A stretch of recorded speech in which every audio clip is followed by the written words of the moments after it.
Hello, ladies and gentlemen, and welcome to the REC podcast, brought to you by the REC Toycast. I am your host, Roman Chavez, and with me, as always, Erik Icky Poo. Eric Icky Poo. We have a special guest today, the Big Tuna himself, beached up on this beautiful beach we call the REC podcast. That is awesome. The Big Tuna. I love this guy. Jordan Tunney. Hi, I don't know much about fish. I don't think tuna beach themselves, but I know even less about fish, and I may have inferred that you were a whale, and I was not trying to make fun of you. I apologize. A whale. You can follow us on Instagram at REC Podcast. You can follow myself at Roman REC Podcast, and Eric, again, he needs to do some research on do tuna beach themselves. I have no idea. Merry Christmas, guys. Welcome to December. It is actually not Christmas. Or Happy Hanukkah. I don't know anything about those holidays, so I don't want to speak about things I don't understand. Well, one of them is a very corporate holiday, and the other one's Hanukkah. Cool. I thought you were talking about Kwanzaa. Yeah. Where's Kwanzaa? Yeah. You didn't get your Kwanzaa card this year? Yeah, no. Yeah, like nobody talks about it. I feel like when we were kids, like in the 90s, right. like you would always kind of bring up Kwanzaa in the same breath. Definitely. But I don't feel people talking about I Kwanzaa. feel like this day and age too, people would be bringing up Kwanzaa completely. more. Like, completely. You didn't even include that. I'm fairly certain like no one celebrates Kwanzaa, and like it's just kind of this like whole thing that like there's an idea like Christmas you get presents, Hanukkah you get menorahs, you get like 8 days of presents, Kwanzaa you get a high five. There you go. You know, like we did it, guys. We did it. Well, I don't know if they're Hanukkah movies or Kwanzaa movies, but I do know that there are Christmas movies, and one thing we love to do on this show is talk movies. And I put you all together. I put together this team of Christmas movie experts, and I just kind of want to talk about some Christmas movies that we like, maybe some ones that we don't. And I'm going to start. Sure. Usually we have our guest start, but you guys can't see this, and I can't wait until we are video ready. Jordan's eating a big orange. Okay, probably the biggest orange you've ever seen.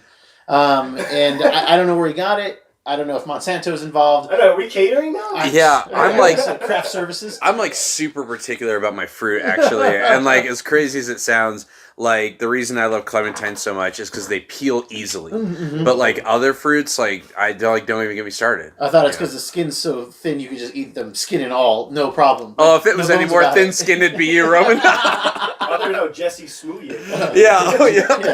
Juicy thin-skin fruit. Justice for juicy. Right? So a Christmas movie that it's probably my favorite Christmas movie of all time. I think hands down. It's Home Alone. Home Alone 1. Yeah. Home Alone, the original. Yes. Macaulay Culkin. Low-key John Hughes film, penned by him, I believe. Yes. Penned by him, yeah. And directed by Chris Columbus. Not Christopher Columbus. The Spaniard. But yeah, of Harry Potter fame. Yes. Yeah. Yes. Man, I love that movie, and I only watch it in December.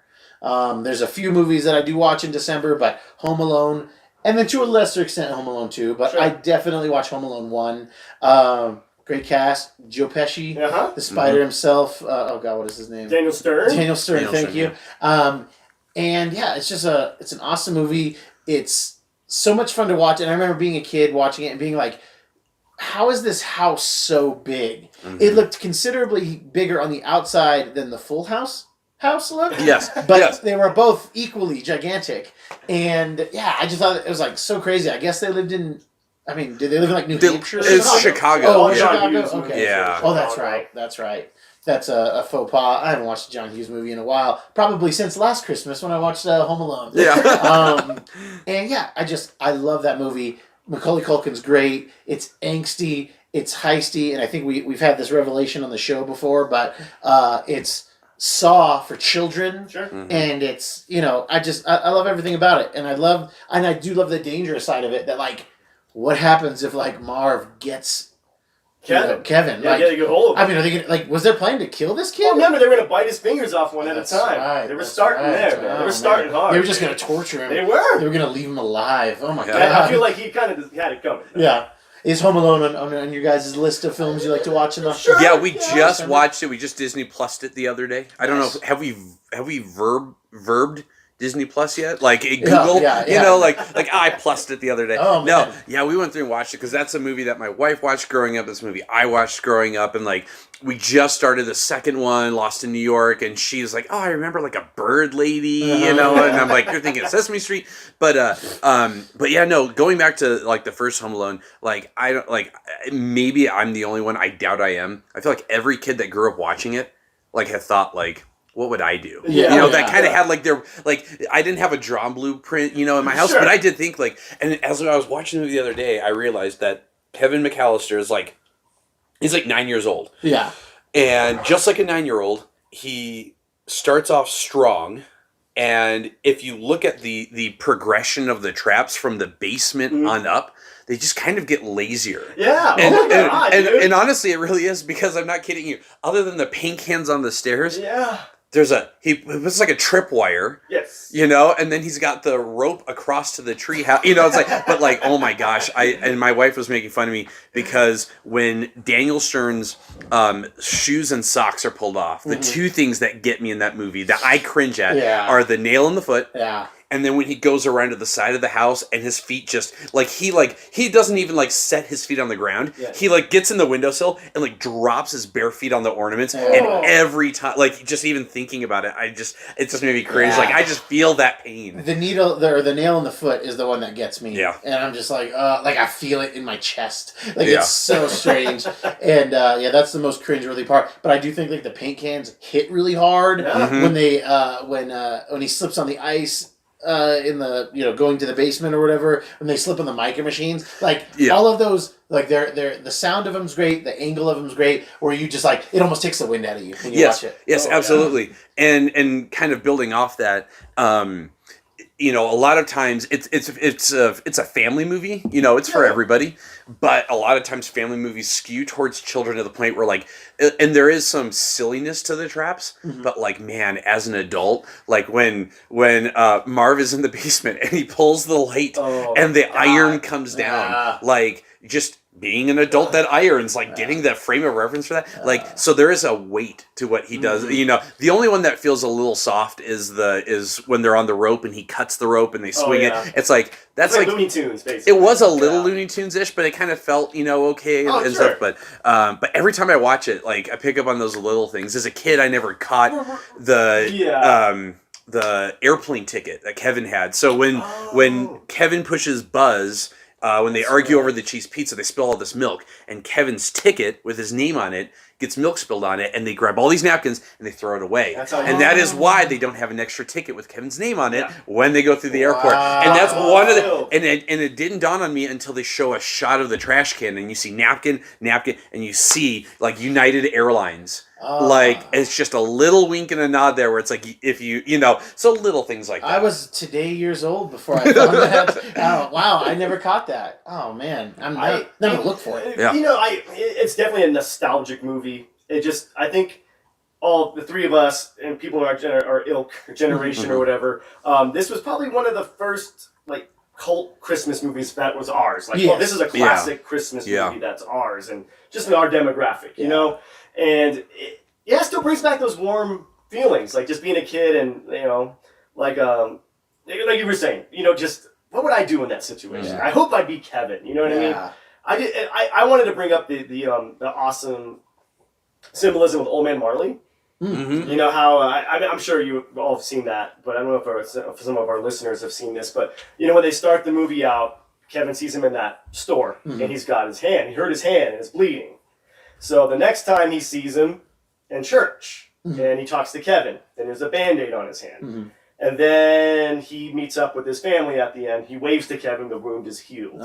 So it's sort of like, his wound is closed. And Kevin helped him do that. So I thought that was a subtle little because his daughter and everything comes up his grandchildren and oh man. It's a great movie. And something I'm going to watch pretty soon. How about the third one? Never saw it. I think there's a fourth one too. You know who's in the third one? I haven't seen it. And this might be an audience fact check. I would probably bet my paycheck on it. ScarJo.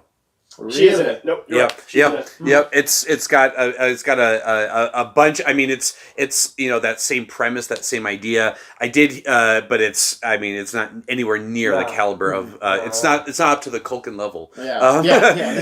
And I think Hughes wrote the script for this. Yeah. Hughes wrote this one too. Yeah. I didn't realize until just rewatching it that Kieran Culkin is Fuller. Oh yeah. The kid that pees the bed. Yeah, that is Kieran Culkin. I didn't because in the first movie I don't think his name is in the opening credits, but in the second one it was, and that's when I was like watching for like, oh, who is it? But yeah, I think you're absolutely right. It's there are Christmas movies.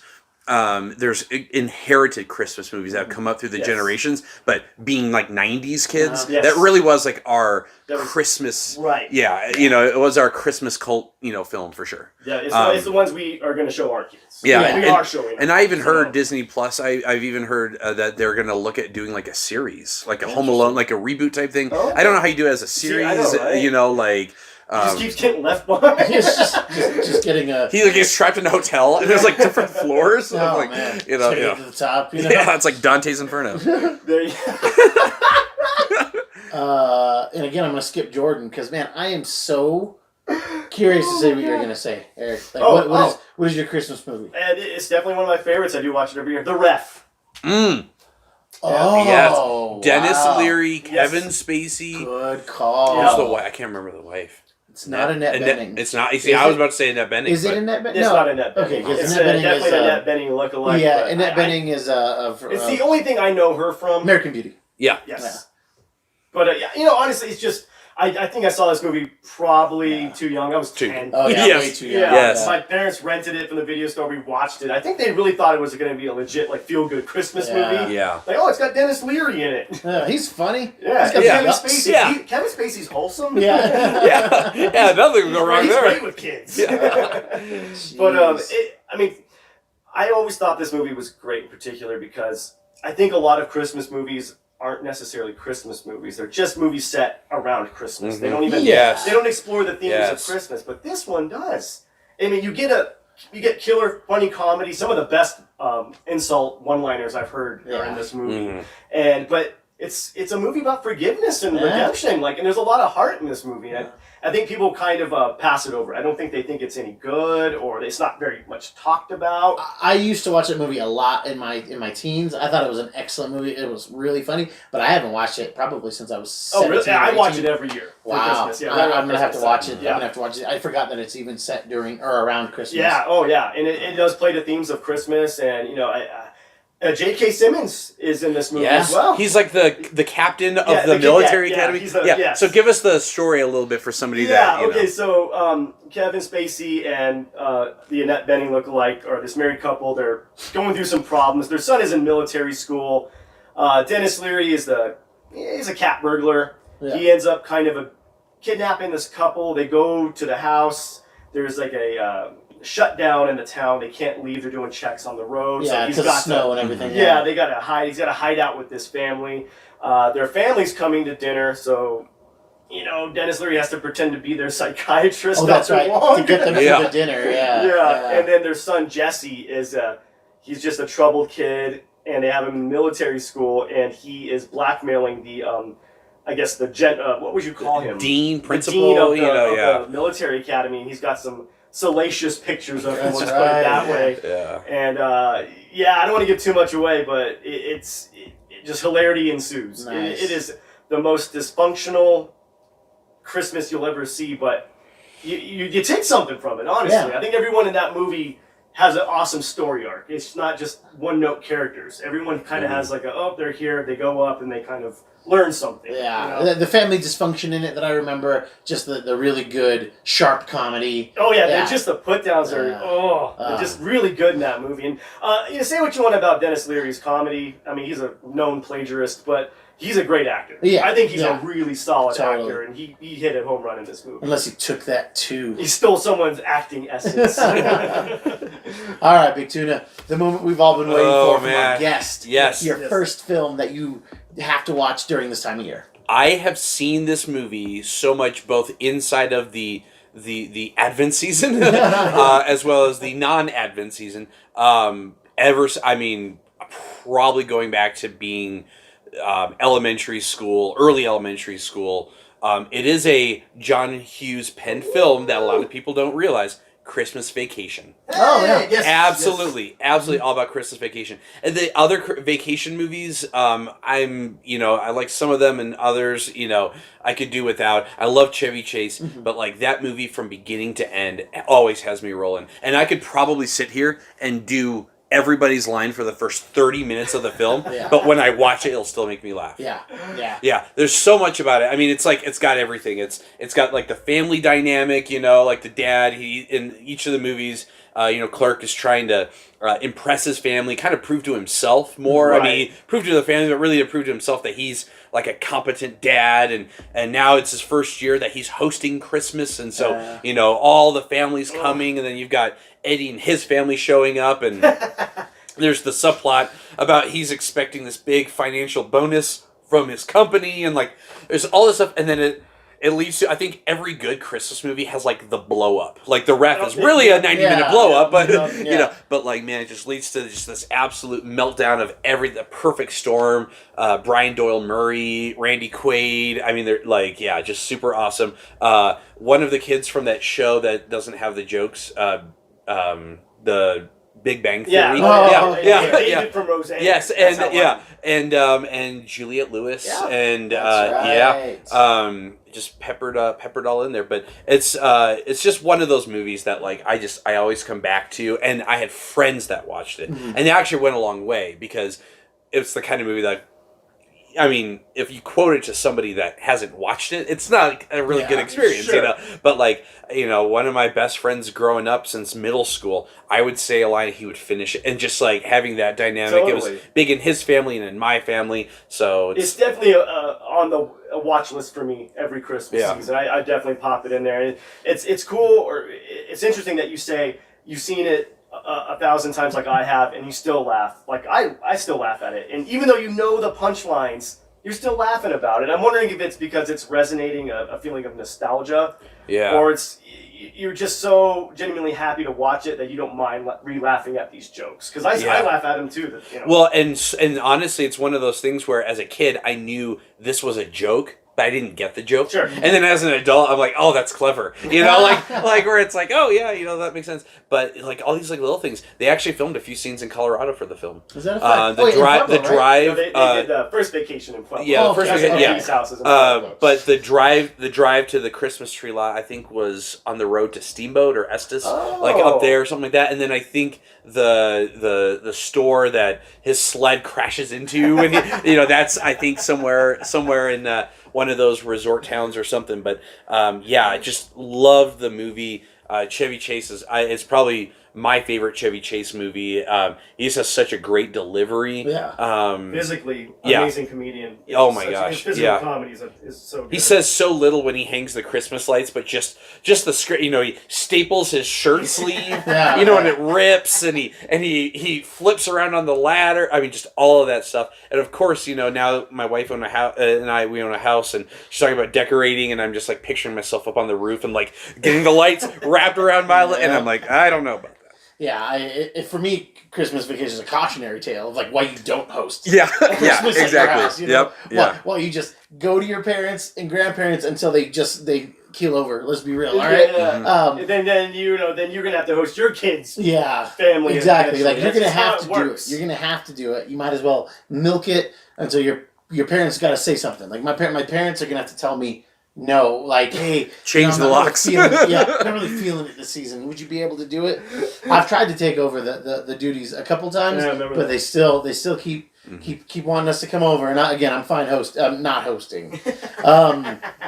For me, another one that I really enjoy, but I actually haven't seen in a while, probably like 2 years, is the Santa Claus. Tim Allen's The Santa Claus. I think that's such a weird, clever movie, super fun. I like the idea of the magic of Christmas and that like Santa dies sometimes, and it's a curse that's passed on to like whoever finds him. You know, advocating murder. It's a little bit. No, it's not advocating murder. It's advocating homicide, neglectful homicide. Yes, there you go.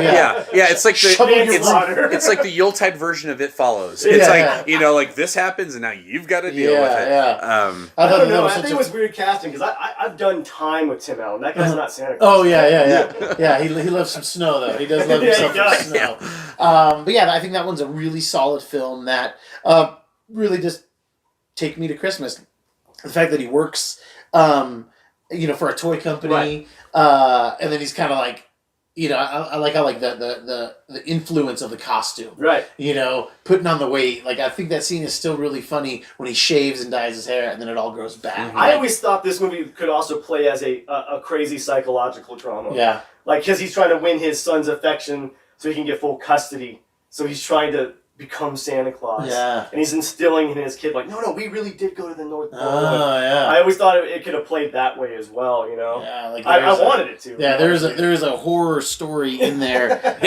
It's stapling antlers to like a dog's head. Yeah. Exactly. These are the reindeer. The guy that he stole and named Bernard, Yeah. But on a wholesome note, it's just a fun movie, and it was kind of, it's a weird Christmas movie in the terms of the parents are divorced. Right. Yes. Yes. And it's not about the parents getting back together. No. It's not. That's not the resolution. It could have been that easily. Yes, it could have. Yes. And I thought it was good. And Judge Reinhold, man. Yeah, it's my favorite Judge Reinhold movie. Yeah. Jesus. I was Ruthless People's my favorite. Yeah. Oh, okay. Give me another one, Eric. I'm gonna go with the action movie here, not Die Hard. Okay, good. Long Kiss Goodnight. Oh. Yes. We're gonna pick Loved action that movie. Christmas movie Yes. again. I think this one falls in line with it. Just takes place around Christmas. You're not going to get any of the Christmas mentality or ideals, but I remember watching it for the first time, and I remember seeing Pulp Fiction, and then seeing this, and this is when I really became a Sam Jackson. Yeah. With this movie, like.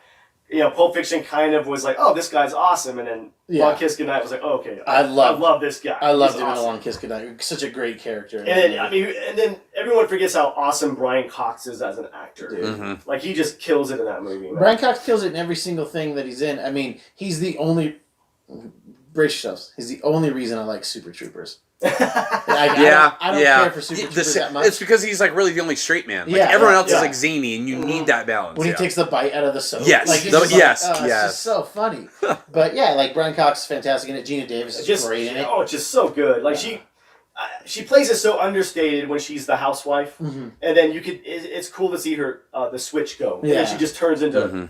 When she's like cutting the vegetables, and she throws the knife. Chefs do that. Just killing people like on par with Riggs or. It's kind of a in the vein of Kill Bill, like the Bride type of scenario. Or Jason Bourne. Yeah, it's got the amnesia it's got all angle. of that. I enjoy those things. It's very well directed. I believe Shane Black wrote.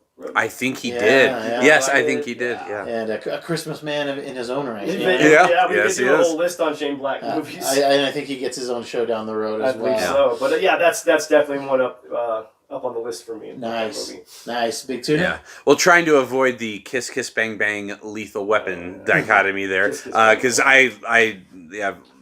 Lethal Weapon's my Die Hard Christmas, but like that's like for me, I love Lethal Weapon, the first one, and if it's toe to toe, like I am gonna pick Lethal Weapon over Die Hard, but I just feel like I think the action in Die Hard is good. I think the action in Lethal Weapon, the story, I feel like it feels a little bit fuller maybe, and I do think it does center itself more around the Christmas, right?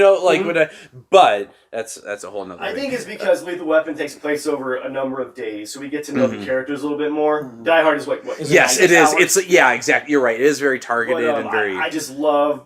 Just for me, it's just Bruce Willis's delivery just kills me in Die Hard. It's just awesome. But Die Hard gets his own episode. Yeah, but not to say, but Lethal Weapon for me is just. I mean, man, you get all these awesome performances. Gary Busey is actually super menacing. Mr. Joshua. Yes. I mean, just. Good. I'm good choice, man.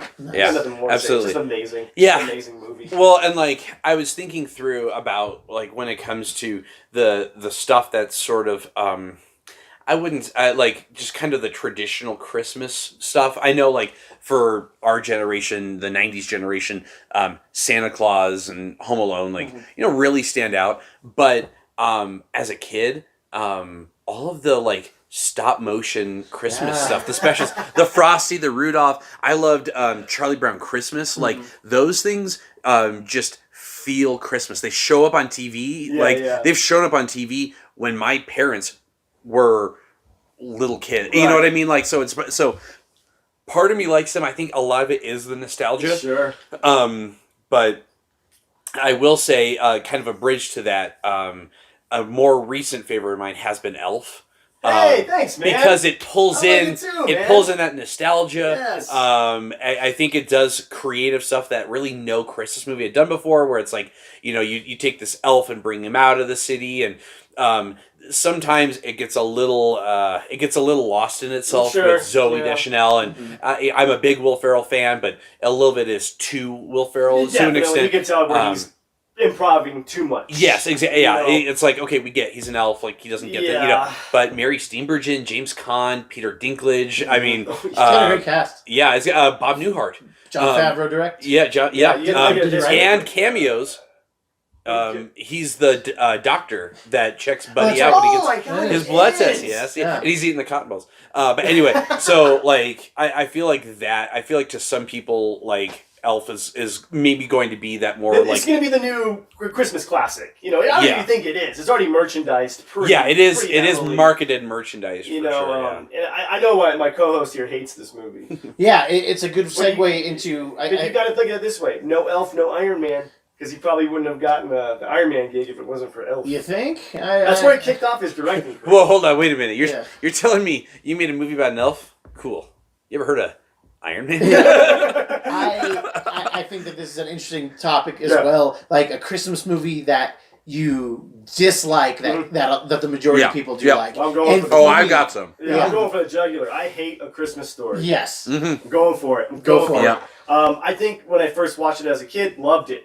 But I think it's the ad nauseum at which it's forced on you, because don't they play it 24 hours on TNT? Yes, TBS, TNT. One of them does 24 hours. It just goes, and when I first saw it was like just kind of this little movie no one really heard about, and you kind of like just gave it to your friends. Oh, this is really cute and fun. And then I just remember turning 15, 16, and then it was everywhere. Yeah. I mean, you could buy that leg lamp, and then it's just shoved down your throat, and then people just quote it too much, and it's like, it's really not even that funny when you look back on it. It's definitely got some laughs, but it's lost on me now, I like the film, but I have not watched it in a long time, and I don't feel myself compelled to watch it, because I think I watched it too much. Yeah. I do think it's one of those ones that I watch too much, but I think it's good. I think it's super fun. It hits a lot of the right chords, the heartstrings, and it does remind me a little bit of like, working with my old man on cars, and like, when your dads fall in love with something that's so stupid. Right. Like we all have our leg lamp.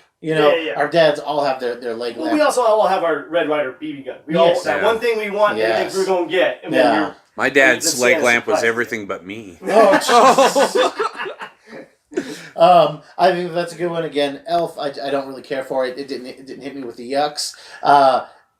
Jordan, you're so wholesome, man. I want to know like you said you got a few. Yeah. Here's the thing. You're so wholesome. So this is going to be like, this is super like telegraphed here. I really cannot stand The Nightmare Before Christmas. Oh, I've never cared for it. I actually do appreciate like the filmmaking effort, like the aesthetic of it. Yes, absolutely. But man, I just it feels like the way A Christmas Story is so mainstream culture. It feels like it's so counterculture that it's like, it's almost like, what would Hot Topic look like as a movie? Like it just felt so forced. I've heard the music. I've probably sat through it maybe twice and then seen parts here and there. And I was just never interested in what it does as a movie, how it relates to Christmas. I couldn't get into it. Regardless of who you are, you love Christmas. Like there's such a small percentile of people, but this was for the kids who wanted to be counterculture, but then they were like, oh, how do we get into Christmas? Like we also love it because then it enabled them to give presents that were the color black. You know, you could have a black stocking and it makes sense. You could have again, it's Jack Skellington appropriating Christmas culture. Yes. And you know that's what the kids want to do too. The kids at that time.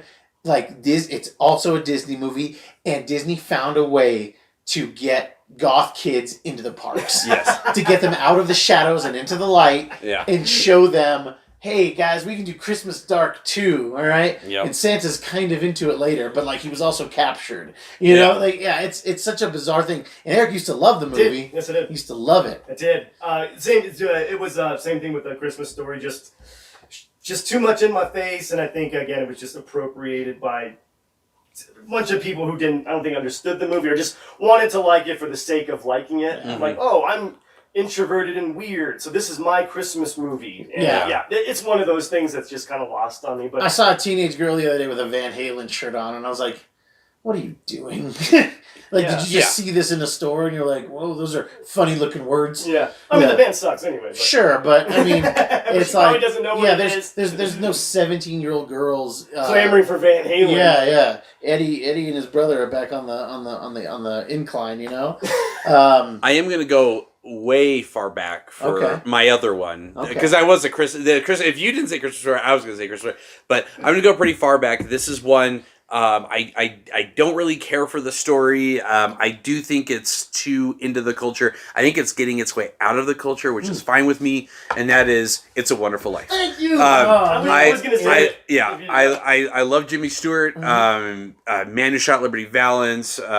Rear Window. Love him as an actor. Love him. Mr. Smith Goes to Washington. Love him as an actor. I can't watch that movie. Like that's one of the movies that like I'll turn the TV on. It'll be black and white, and there'll be people around a tree, and it'll be like, "Oh, look at the angel here," and I'm like, "Nope, no, thank you." Like this? Did you have some type of stroke? Yeah. Well, he did serve in the military, and I'm assuming he was exposed to something that gave him the shakes. But I shakes that'll make it quake. But yeah, I just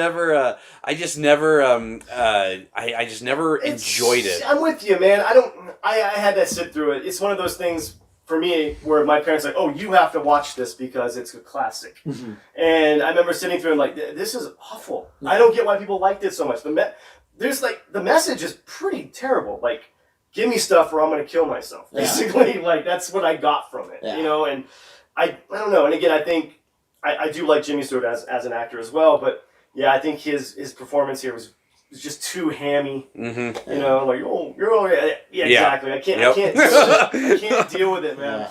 Yeah, just the sound of the movie makes me upset now. You know, I think that's good. And I mean, guys, with Christmas, you know, we're gonna revisit this again next year. We're gonna find that next Christmas movie that we like. We're gonna find that one that we don't. And I don't want to talk about it this time, and I definitely want to let it percolate for a year. But I think that we talk about Scrooged at some point. Oh, I think that's that's the thing. I didn't think about it till just now. Oh. So on that note, we got to watch it.